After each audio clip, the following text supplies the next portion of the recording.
네, 오늘은 11장 1절 말씀 하나. 요한복음 11장 1절.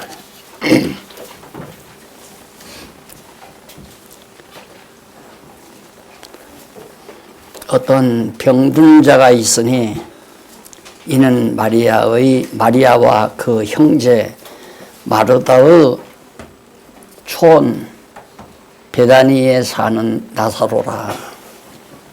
1절 한 절 봉독했습니다. 제가 이거 이렇게 봉독하는 건 트집 잡고 넘어지는 분들이 더러 있어서 그런 분들을 배려해서 읽는 겁니다. 안 읽어도 되는데 성경도 안 읽고 설교를 한다고 그렇게 또 비난을 한대요. 그래서 한 절 그냥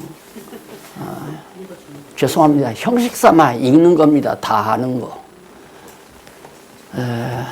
제가 요즘 여러분들을 대하기가 더욱 편안하고 좋은 것은 전에는 제가 말하면 그냥 단어, 11조 아니면 무슨 방언, 은혜 이런 단어를 중심에서 듣는 경우가 많았어요.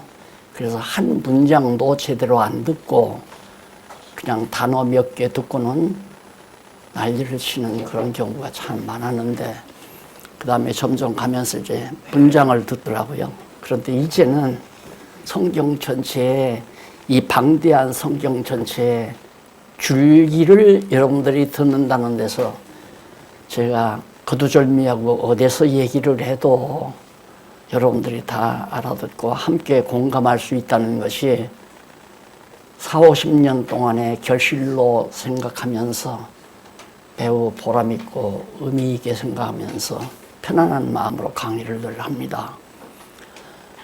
오늘도 이렇게 보면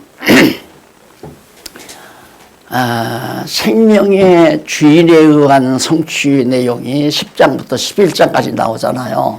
근데 10장부터 11장 사이에 어떤 하위 주제가 나오냐면 생명의 주가 되심을 알게 하는 대목이 나와요. 그게 10장이에요. 알게 한다.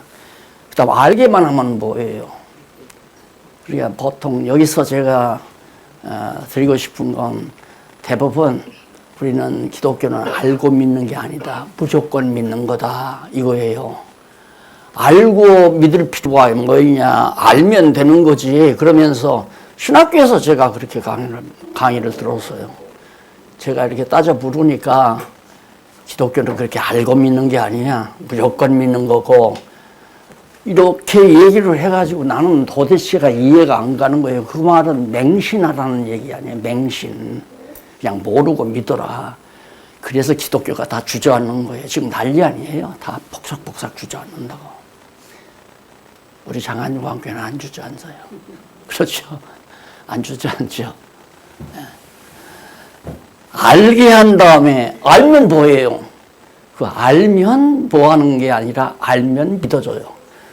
여러분 세상 한평생 반려자를 만나는데도 아주 까다로운 사람은 나는 10년 했잖아요. 10년. 연애를 10년을 했는데 제가 그만큼 까다롭다는 거죠. 근데 우리 막내딸은 그냥 한 1년 하더니만 결혼하더라고요. 알고 나야 믿어지잖아요. 저 사람과 한평생 살 수 있겠구나. 여기 연애 못하고 결혼한 분들은 후회스럽지만 어쩔 수 없어요. 지나간 거 어떨 거예요. 알고 만나서 믿어야지요. 믿어진 다음에는 그 다음 보여줘야 되잖아요. 틀림없구나. 아니까 성격이 참 부드럽구나. 까다롭지 않구나. 이렇게 알고 보니까 믿어졌어요. 믿어졌는데 그게 결혼하고 나니까 아니야. 얼마나 까다로운지 짜다, 싱겁다, 뜨겁다. 아유, 저 그냥 쥐어박았으면 딱 좋겠다. 이런 정도까지. 그런 게 있잖아요. 난 이런 데 미치는 거예요. 쉽게 말하면. 어떻게 이렇게 요한이라는 사람이 예수님의 제자 가운데 제일 어린 제자인데 그 어린 제자라서 아마 더 이제 지혜가 열렸는지 모르지만 이렇게 정확하게 논리적으로 안 믿을래야 안 믿을 수 없이 안 믿는 게 아니라 내가 안 믿으려고 해서 안 믿어지는 게 아니에요. 믿어지는데 어떻게 안 믿어져요? 믿어지는데. 기독교 신앙이라고 하는 건 믿어지는 신앙이지 내가 믿는 신앙이 아니에요. 예수 믿으라. 이것처럼 억지가 없어요. 예수 믿으라 한다고 해서 믿어줘요? 너나 믿어라. 나는 모르니까 못 믿겠다. 이 말이에요. 그래서 여기서도 강의를 듣는데 뭐 나사로가 살아났다 어쨌다 이런 얘기가 지금 우리는 중요한 게 아니잖아요. 연구반인데 안 그래요? 그걸 우리 대학반에서 우리 박 목사님이 이제 가르칠 거고 우리는 이걸 봐야 한다. 이 줄거리. 아, 하나님께서 알게 하는데 그다음 믿게 하고 그다음 보여준다 이 말이에요. 선생도 마찬가지. 가르치는 사람도 이론적으로 다 잘 가르칠 수 있죠. 뭐 다 이렇게 논리적으로 했으니까 가르쳐 주고 그러니까 아 믿어져요. 아 정말 그렇구나 하고 믿어졌는데 그 다음에는 본을 보여야죠. 내가 본을 보여야죠. 제일 지금 교회들에서 이제 우리 장안종합교회와 차별화되는 것 중에 나타나는 것 하나가 이 많은 시설 깨끗하게 관리하는 거 아니에요. 청소. 그런데 이렇게 써서 딱 푸신 것 보니까 청소부원들이 전부 장로님들, 권사님들이야. 세상 한번 다 돌아다니면서 찾아봐요. 전부 그런 교회가 있나? 없잖아요. 그런 교회 없어요. 어떻게? 아, 연번했으니까 그 돈 갖고 그냥 사찰집사 하나 주어서 다 맡겨. 그래서 사찰집사가 마치 뭐 교회 모습이냐. 아주 꼴보기 싫어가지고 나는 그게 정말 꼴보기 싫어요. 아니 가난하다고 해서 그렇게 멸시당하고 종로를 해야 된다는 법이 그리스도 안에서 용납이 되느냐 이 말입니다. 말이 안 되는 거죠. 그러니까 사찰 집사는 증오심이 폭발하는 거죠. 성격이 정말 모르지만 증오심이 쌓이고 그러는 거예요. 그러니까 사찰 집사 딱 교회 가서 딱 보면 아 저분이 아마 사찰 집사인가 보다. 저분은 사찰 집사 부인이시고 얼굴에 짜증이 꽉 차 있죠. 예.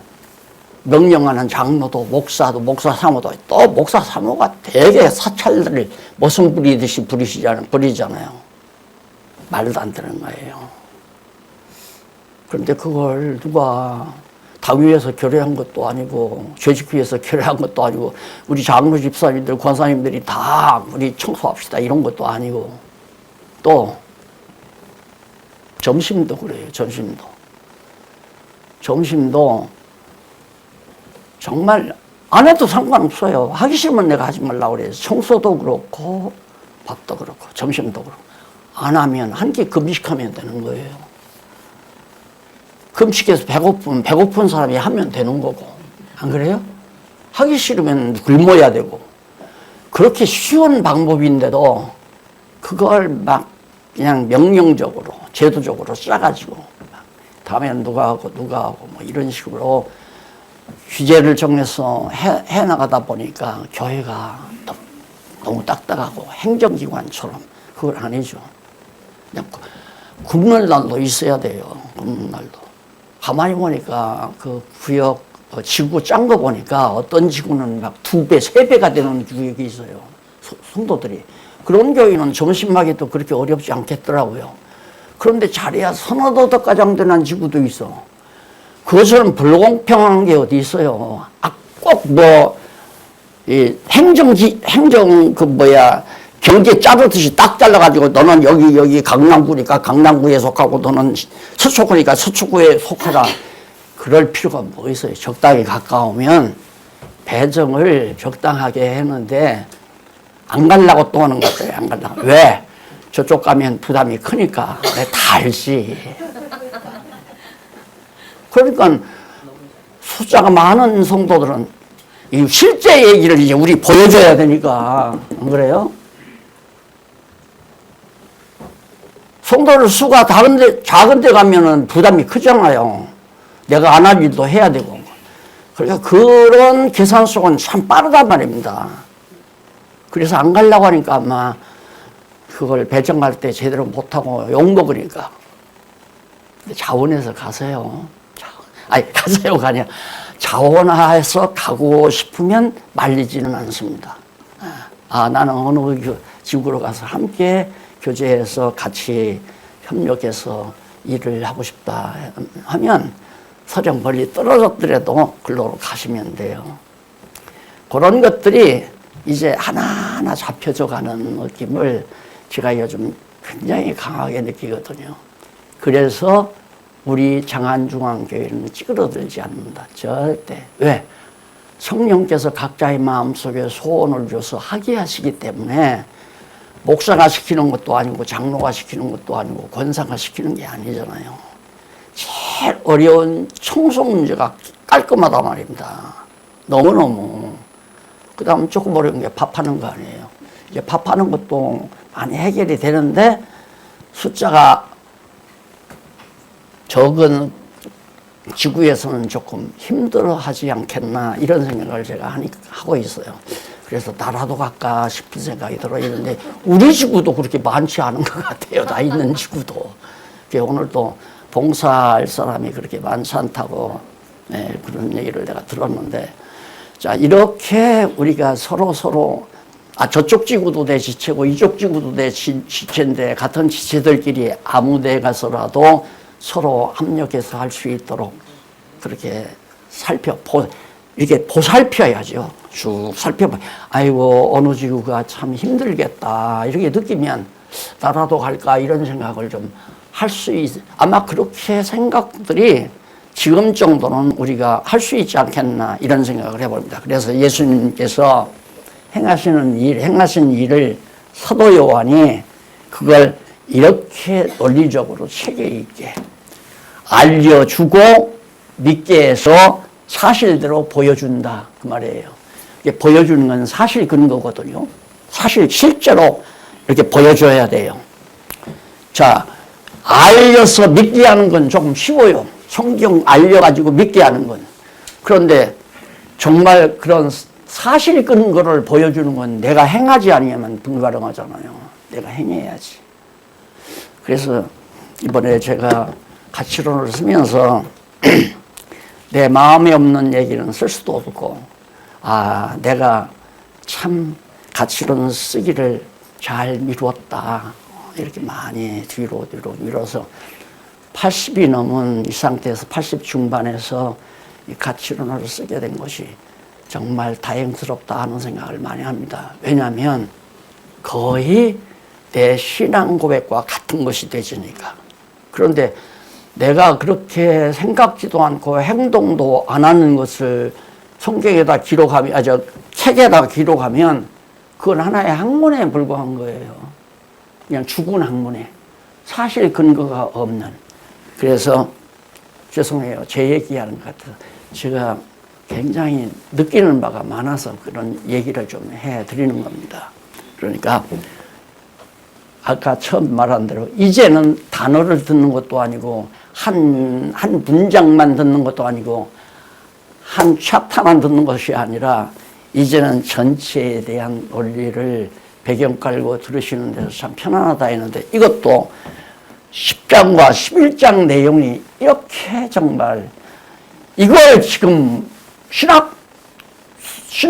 신학자도 모르고 목사도 모르는 얘기란 말입니다. 이런 것들이.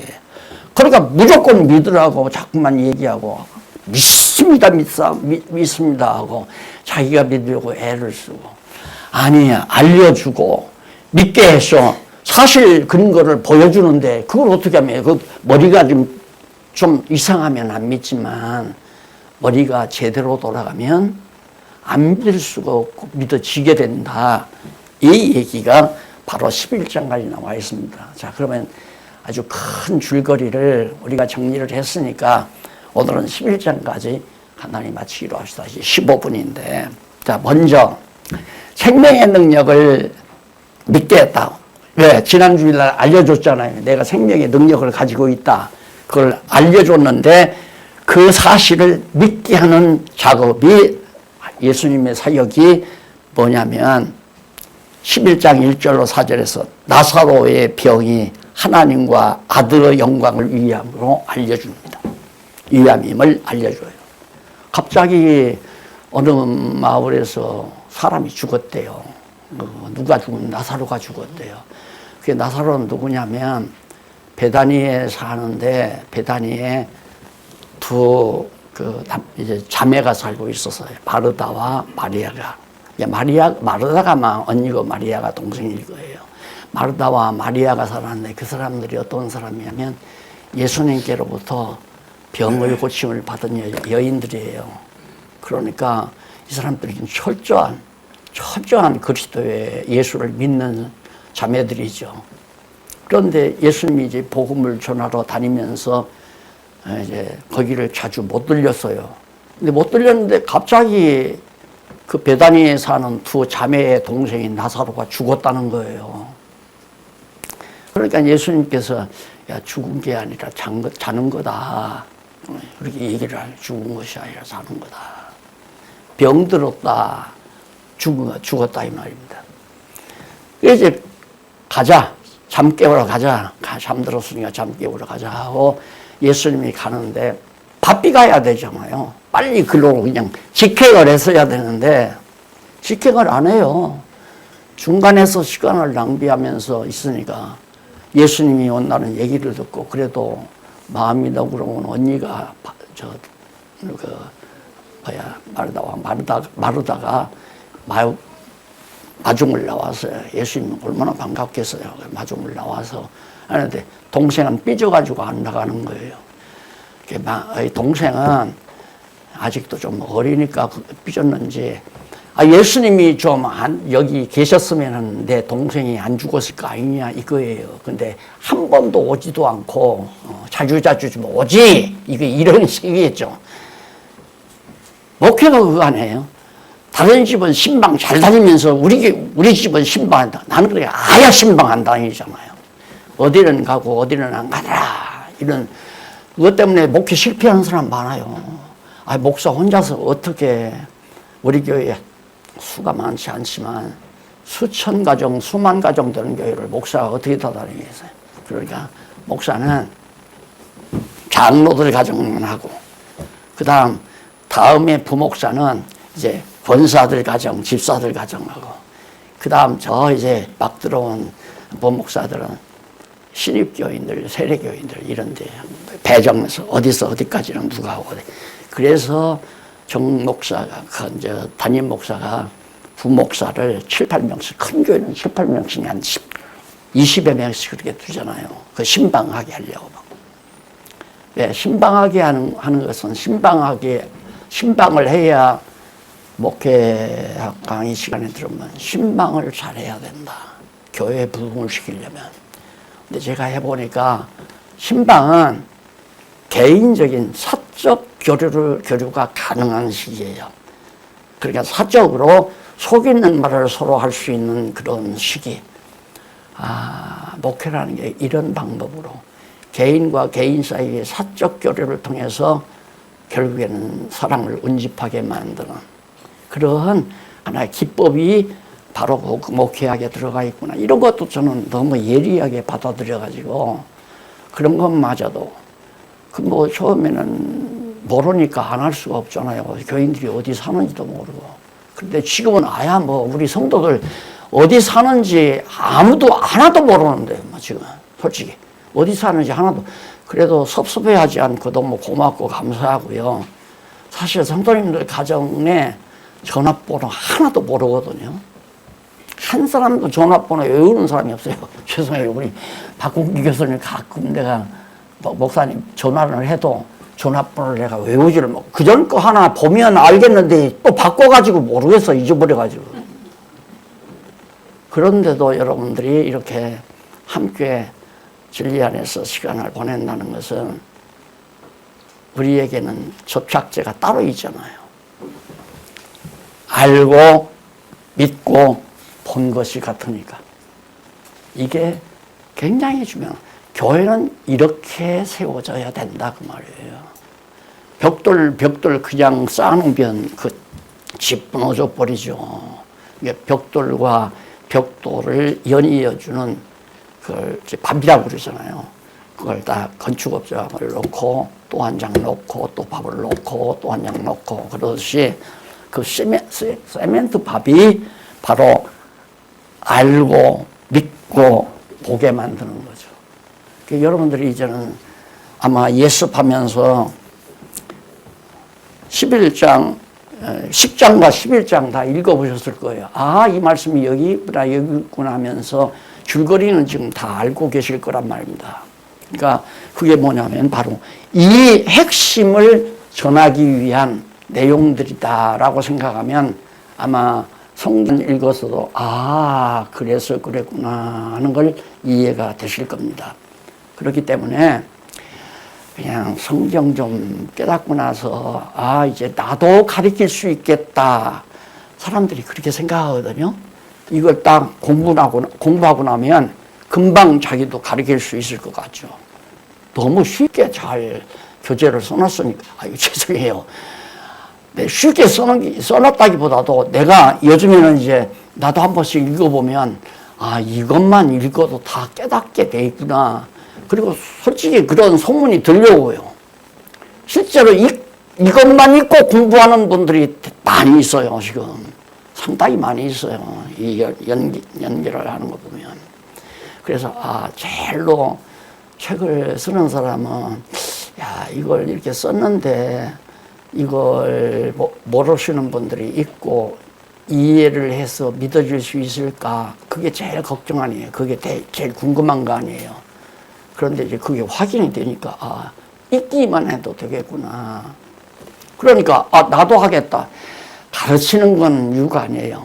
이걸 보니까, 아, 나도 쓸 수 있겠다 해가지고 또, 이거 강문집을 전부 이렇게 나는 한 말 또 하고 한 말 또 하는 게 많이 있잖아요. 그런 거 다 빼고, 그리고는 아주 자기가 간결하게 이걸 발췌해서 써놓고 저자, 함께 옮긴 것도 아니야.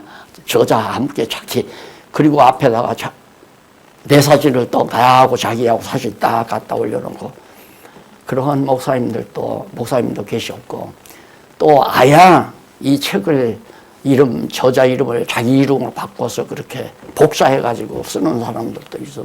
그런데 왜? 알 수 있으니까.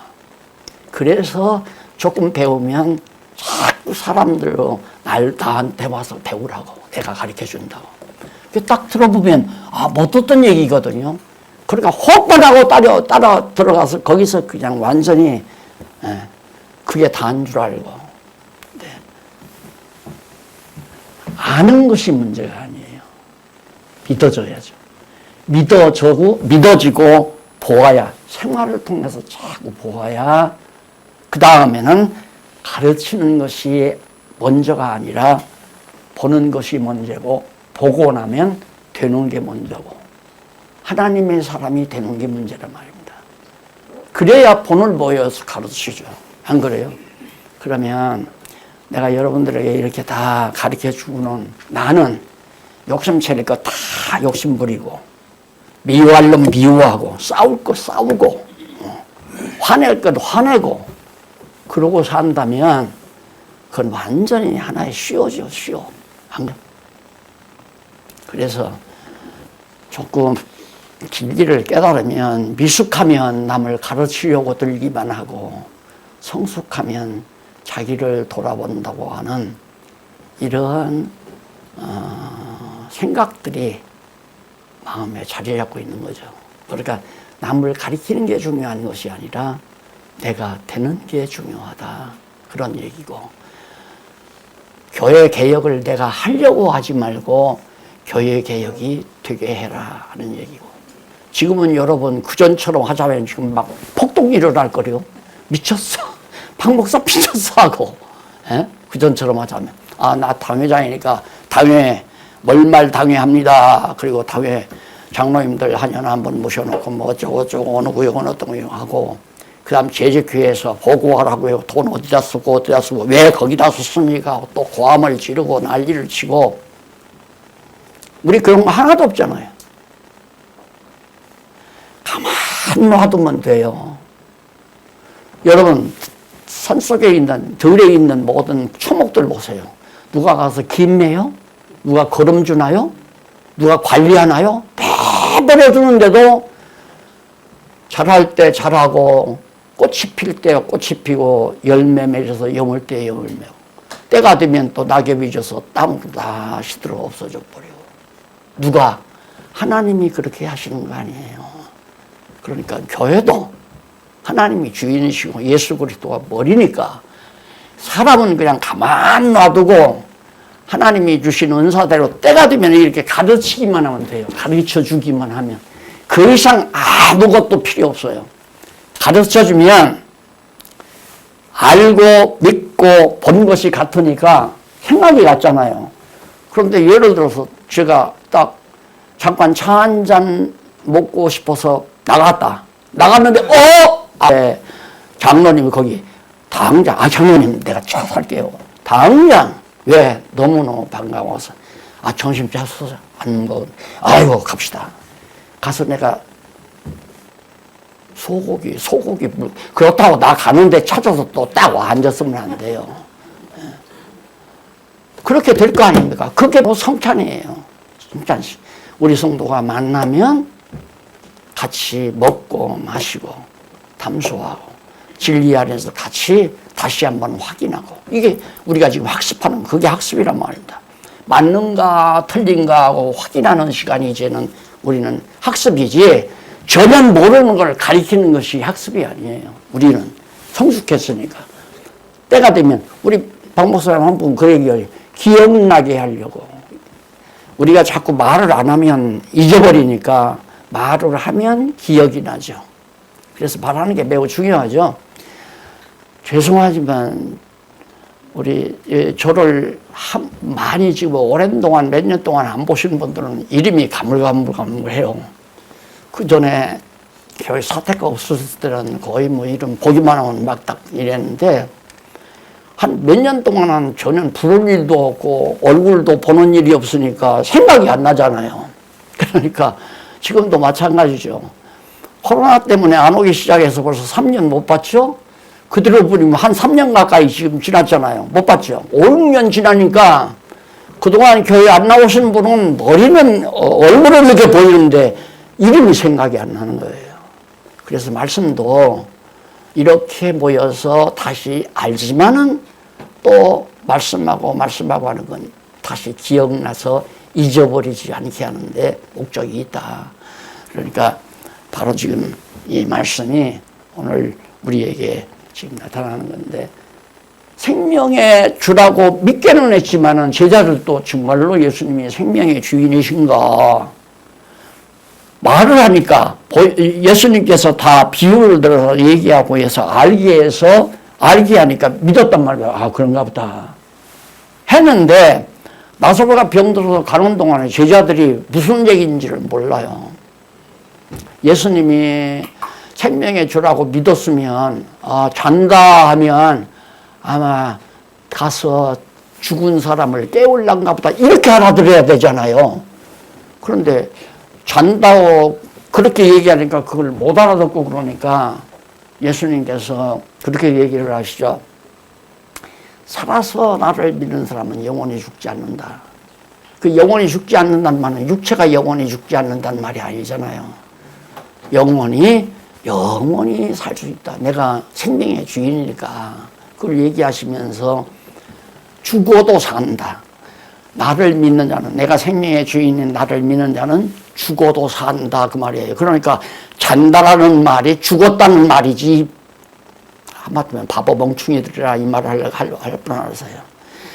제자들에게 그렇게 몇 년 동안 가르쳐 줬는데도 그 말을 못 알아들어 그래. 제일 답답한 게 인간관계에서 소통이 안 되는, 말이 소통이 안 되는 게 제일 답답하잖아요. 이제 소통될 만도 한데 못 알아듣는단 말입니다. 그런데 예수님은 계속해서 마르다가 영접까지 왔는데도 빨리 재촉을 하래요. 그래서 딱 이제 도착을 하니까 가서 마르다가 동생한테 마리아한테 가서 예수님이 오셨다 그러니까 그때야 부시시 일어나서 그때까지 삐지고 있을 수는 없잖아요. 가서 예수님한테 예수님 있었으면 동생이 안 죽었을 텐데요 하면서 불만스러운 태도로 가서 인사를 드렸어요. 근데 아이 낳다니까 나사로는 벌써 죽어가지고 장례를 치렀어요. 그러니까 죽었다는 소식 바로 듣고 바로 갔으면 장례하기 전에 도착할 수 있었을 거 아니에요. 근데 도착하니까 벌써 무덤에 닿았다 묻었단 말입니다. 예수님이 인정을 당신의 그 중심을 눈물로 보여줘요. 나도 너희들이 자매 너희들이 나사로를 사랑하는 만큼 나도 나사로를 사랑한다는 것을 눈물로 보여줘요. 처음엔 나는 참 남자가 눈물 보이면 안 된다는데 나는 그렇게 이제 우리 세대는 그렇게 배우고 살았거든요. 남자가 눈물을 보이면 유약하게 보여가지고 남자 구실 못한다. 그래도 나는 그리고 이 죄 때문에 너무너무 내가 눈물을 몇 년 동안을 펑펑 눈물을 쏟아가지고 이제는 눈물이 말라버렸는지 안 말라버렸는지 모르지만 눈물을 될 수 있는 한 눈물은 안 흘리죠. 안 흘리는데 예수님이 눈물을 흘렸더라는데 아니 바울은 뭐 너희들은 울지 말라 이렇게 가르쳤는데 예수님은 왜 울어 또. 그러니까 마리아가 지금 삐졌잖아요. 우리를 지금 등한히 한다.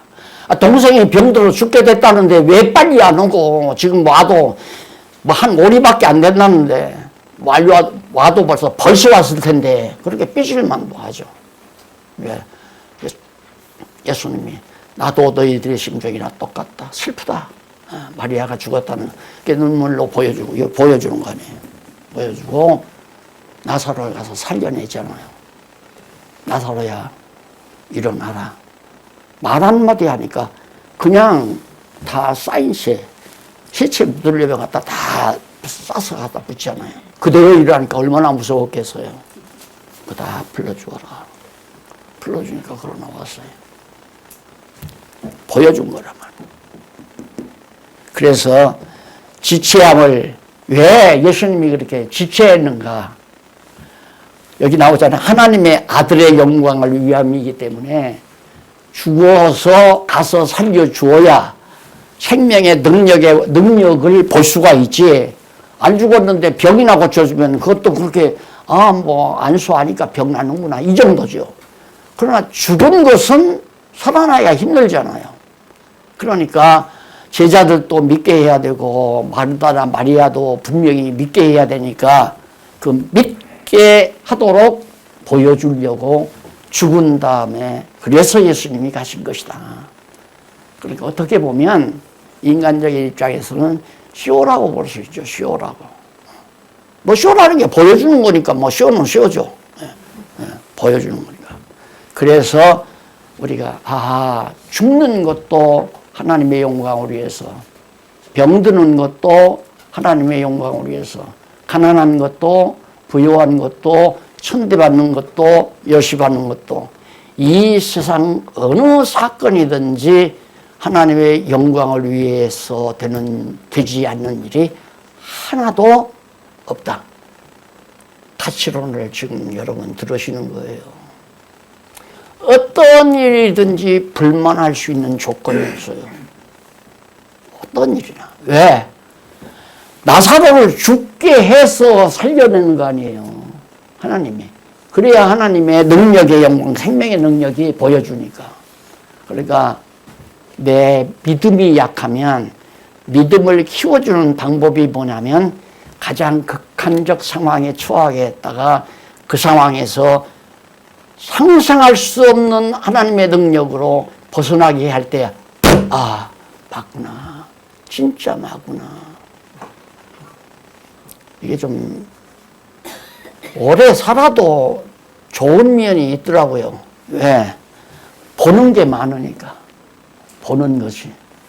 이게 학습하고 성경 보고 공부하는 시간, 그래서 아는 시간도 있지만 그건 40, 50대에 끝내야 돼요. 가능만 하면. 가능하면 더 가능하면 20, 30대 아는 건 끝내야 되고 믿는 건 40, 50대 믿어야 되고 경험은 60대, 70대 경험하면서 꽝꽝 믿음이 다져져야 견고하게 되죠. 하나님께서 그냥 몇십 년 그냥 살게 하는 게 아니라 과정이 있어요. 이스라엘 백성들을 광야에서 애굽에서 종살이를 300년 시켰잖아요. 이게 절망적이죠. 도저히 우리나라는 뭐 36년 동안 외정치하에서 벗어나서 나라를 세웠다. 대단한 민족이다, 대단한 민족이다 그러지만 아무것도 아니에요. 30년이 아니라 400년이에요. 400년 이스라엘 백성들은 애굽의 종로로 하며 살았단 말입니다. 이게 완전히 절망이죠. 누가 보아도 그건 나라가 된다는 보장을 할 수가 없어요. 어떤 사람이라도. 그렇게 전혀 불가능하게 만들어 놓고는 거기서 열재앙을 통해서 건져내잖아요. 열재앙 통해서 건져내 놓고 광야로 데려다가 이제 훈련을 시켜야 하는데 훈련하는 동안 다시 애굽으로 돌아가 버릴까 봐서 요단강 가운데다가 딱 해서 요단강 물 건너게 해가지고 도저히 애굽으로 못 돌아가게. 하나님의 택한 백성들은 믿었다가 뒤로 돌아가지 못하게 하나님이 딱 그게 홍해바다예요. 못 돌아가요. 홍해바다 헤엄쳐서 어떻게 가요? 그러니까 결국은 이제 광야에서 어쩔 수 없이 시련을 당했는데 시련도 내가 볼 때는 그냥 한 3, 4일, 한 2, 3주 이 정도 해서 거기 일주일이면 가는 길이니까 일주일 동안 걸어서 그냥 바로 가나안 땅에 가서 편안하게 나라 세워서 살게 해주면 얼마나 좋아요. 아니에요. 40년 공부를 시켰잖아요. 시내산에서 이론적으로 공부를 시켰어요. 이렇게 해야 한다. 나 외에 다른 신 섬기지 말라. 애굽신도 섬기지 말라. 안식일을 거룩하게 해주라. 왜?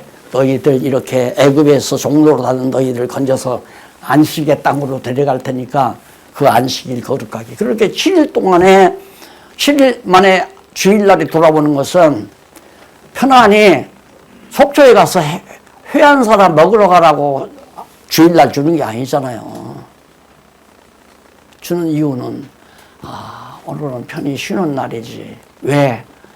내가 과거에 예수를 믿지 않았을 때는 주위의 종로로 타면서 온갖 근심 걱정 사악함 속에서 내가 살았지만은 예수를 믿고 거기에서 자유함을 얻었다. 편안하게 안식을 얻었다. 이걸 잊지 않고 기억하게 하려고 7일 만에는 꼭 하루씩 쉬라는 거 아니에요. 그래서 안식일을 거룩하게 해라. 자, 그러니까 하나님께서는 이스라엘 백성들을 그걸 가르쳐서 알게 해서 믿게 해가지고 보여주게 하려고 400년이 걸린 거예요. 아주 40년이.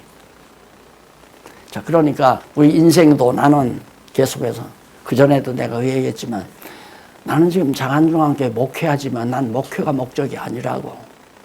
다 기억하시죠? 나는 목회가 목적이 아니니까. 목회가 목적이라면 이렇게 안 하죠.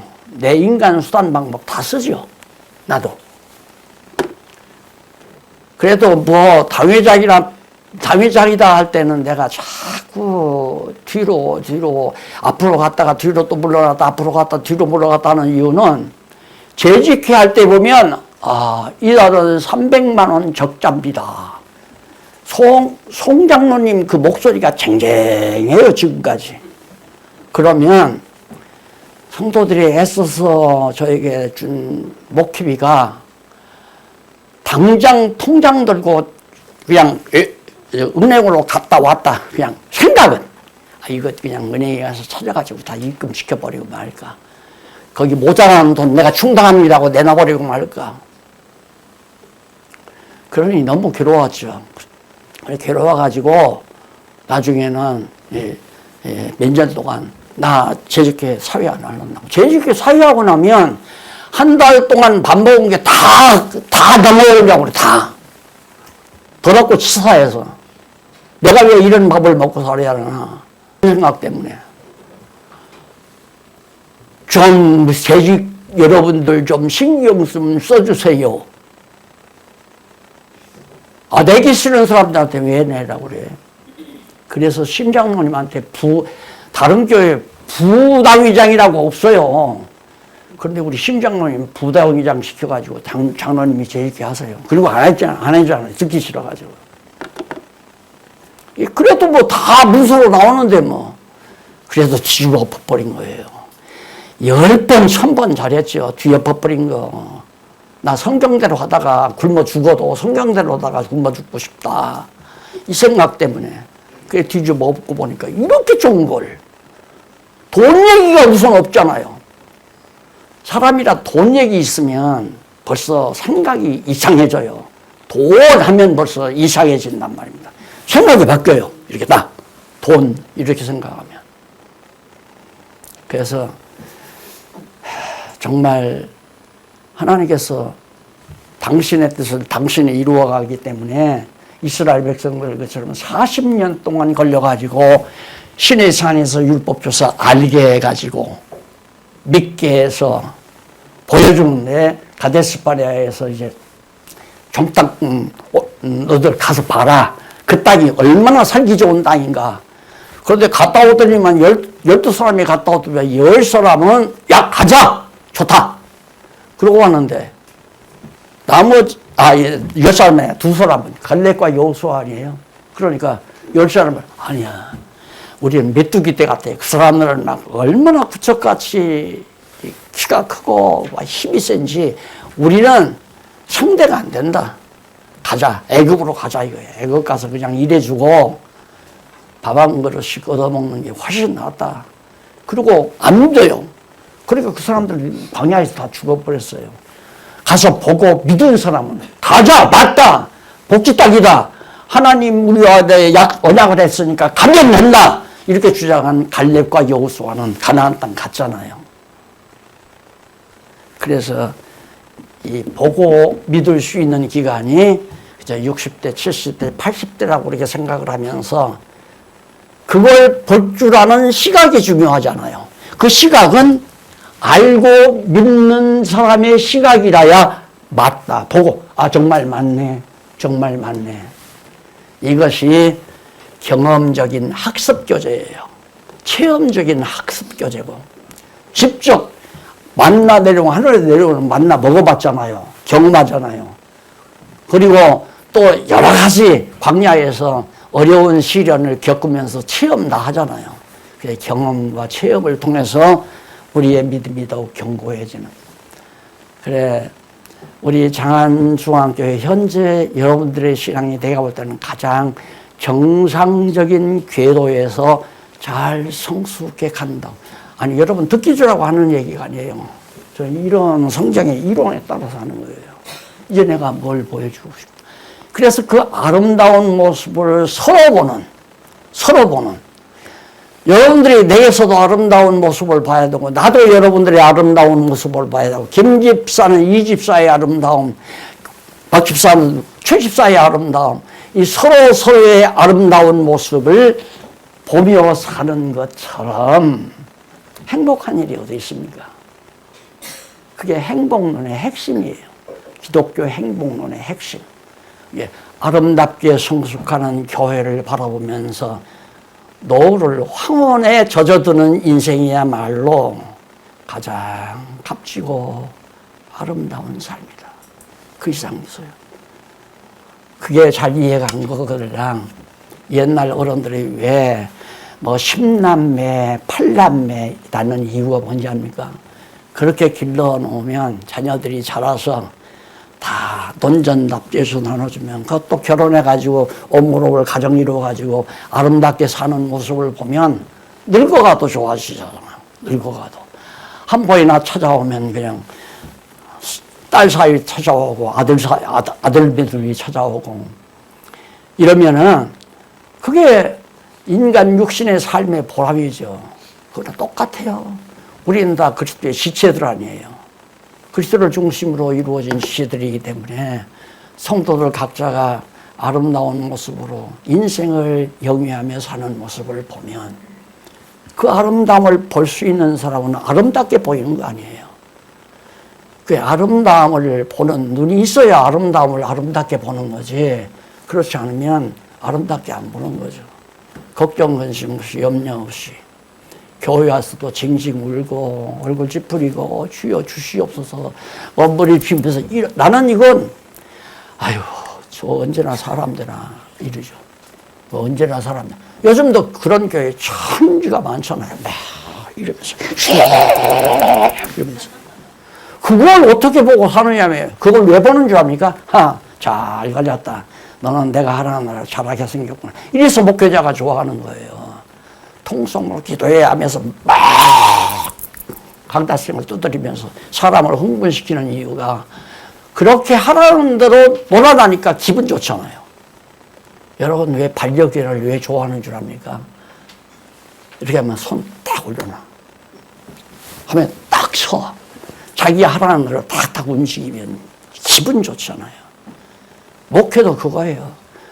목사가 교인들 모아놓고 목사가 하라는 대로 돈 내라면 돈 내고 기도하라면 기도하고 어디로 뭐 기도하러 가자면 다 나오고 순종 다 하면 믿음 제일 좋은 사람. 완전히 사기라는 거죠. 그래서 여러분 이제는 우리가 지금 권사님들 장로님들은 지금 이러면서 살아야 되잖아요. 가만히 어느 성도의 가정을 보니까 점점 성장해서 무덤에 가서 또 같이 슬퍼하고 그리고는 표적으로 인해서 대제사장이 예언을 따라 죽이려고 공모합니다. 예수님이 죽은 나사로 살려낸 걸 보고 가서 어느 놈이 딱 가서 또 고자질을 한 거야. 예수가 죽은 나사로를 살렸다 그러니까 대제사장이 있다가 예언을 해요. 예언을 해서 모든 사람들이 그 예언을 듣고 이제 공모를 한단 말입니다. 근데 그 예언이 대제사장 자기 생각대로 예언한 게 아니에요. 앞으로 되질 일을 예수님이 잡혀 죽어가지고 죽었다가 3일 만에 부활할 것에 대한 예언을 하나님께서 대제사장이 입을 통해서 하게 만들었단 말입니다. 그대로 예수님이 피신해서 죽을 6월절을 기다려서 생명의 능력을 보여줬다. 왜 기다렸는가? 6월절 기다리기 위해서 약간 피신을 해요. 6월절이 되기 전에 붙들리면 안 되잖아요. 언제 죽어야 하느냐? 6월절에 죽게 돼 있으니까. 왜 6월절에 죽는가? 6월절 어린 양의 모습으로 예수님이 오셔서 제물로서 6월절에는 양을 잡아서 이제 피 흘려서 피를 민선주에 바르는 게 6월절 아니에요. 광야에서 이제 애굽에서 나올 때. 그러니까 예수님이 그런 피를 흘려야 되니까 6월절에 죽어야 하니까 그 타이밍을 맞추기 위해서 잠시 피신했다가 그 전에 잡히면 안 되니까. 그리고 그 전에 잡히면 잘못하면 돌에 맞아 죽는단 말입니다. 돌에 맞아 죽어도 또 안 되잖아요. 예수님은 반드시 그때 당시 유대인의 법은 돌로 때려 죽여야 되니까 그 전에 만약에 죽었다면 죽을 수도 없지만 안 죽지만은 죽었다면 돌에 맞아 죽죠. 그러면 성경이 완전히 나도 안 믿어요. 절대. 그러면 나도 안 믿는단 말입니다. 아니 예수님 나무위로 죽게 돼 있는데 어떻게 돌에 맞아 죽느냐. 거짓말이다. 보는 게 틀리니까 나 안 믿죠. 그런데 정확하게 6월절에 딱 가니까 가서 예수를 붙드니까 이제 재판을 하는데 어디로 넘기느냐. 로마 법정으로 넘겨요. 빌라도에게. 로마 법정이 빌라도가 총독으로 와 있잖아요. 이게 빌라도가 만약에 죄가 없다고 하면서 막 죽이라고 난리를 민도가 그 백성들이 유대인들이 난리를 치니까 내줘요. 그럼 너 알아서 해라. 나는 이 사람 아무 죽을 죄가 없다. 나는 책임 안 지는다. 그러니까 백성들이 환호해가지고 들어가서 예수를 죽여가지고. 그래서 여러분 가자지구에서 지금 유대인들이 얼마나 곤욕을 치릅니까? 그거 다 저들의 입에서 나온 대로 다 되시는 거 아니에요. 그 예수 십자가 못 박아 죽인 죄를 다 우리에게 다 우리 자손에게 다 돌려라. 죽여라. 우리 자손에게 그 저주가 온다 할지라도 예수 죽여라. 그리고 백성들이 했기 때문에 하나 유대인들이 불쌍한 마음도 없어요. 주가 하고 싶어서 하는 거니까.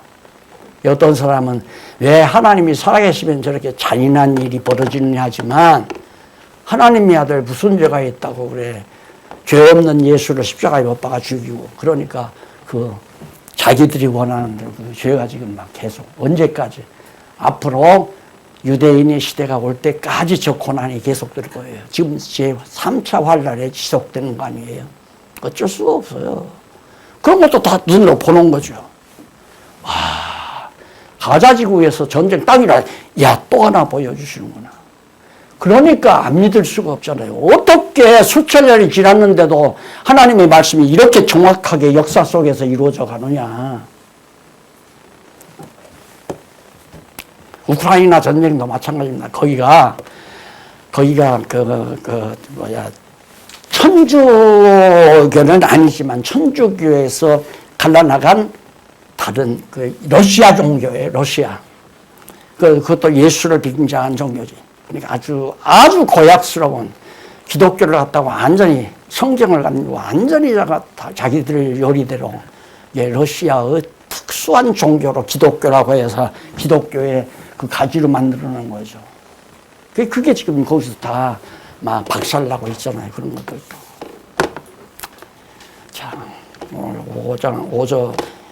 11장까지 다 했습니다. 다음 시간에 12장, 13장 계속해서 공부해 보시고 기도하십시다.